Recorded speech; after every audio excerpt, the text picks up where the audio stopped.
Hi అండి అందరికీ. నేనైతే ఇక్కడ హోమ్ మేడ్ మిరపకాయ బజ్జీలు అయితే తింటున్నానండి. నా కోసం మా అమ్మ అయితే చేసింది. అప్పుడెప్పుడో భూపాల్లో ఉన్నప్పుడు మా అమ్మతో అయితే చెప్పానండి నాకు మిరపకాయ బజ్జీలు తినాలని ఉందని. అక్కడైతే మాకు ఓన్లీ సమోసా కచోడియే దొరుకుతుంది కదా, అందుకే ఇక్కడికి వచ్చి నా క్రేవింగ్స్ అన్నీ అయితే సాటిస్ఫై చేసుకుంటున్నాను.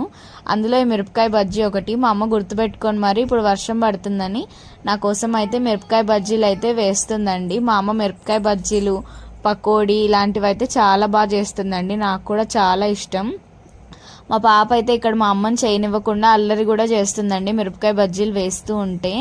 అక్కడైతే ఈ కచోడీలు సమోసాలు తిని తిని బోర్ అయితే కొట్టేసిందండి. ఇక్కడికి వచ్చి నా క్రేవింగ్స్ అన్నీ సాటిస్ఫై చేసుకుంటున్నాను. వెజ్ నాన్ వెజ్ అన్నీ కూడా ఇంట్లో మంచిగా హోమ్ మేడ్ చేపించుకొని అయితే తింటున్నాను. నాకైతే టేస్ట్ కూడా అన్నీ నచ్చుతున్నాయండి. చాలా బాగా చేస్తున్నారు మా అమ్మ వాళ్ళైతే. మా పాప కూడా అయితే ఎంజాయ్ చేస్తుందండి.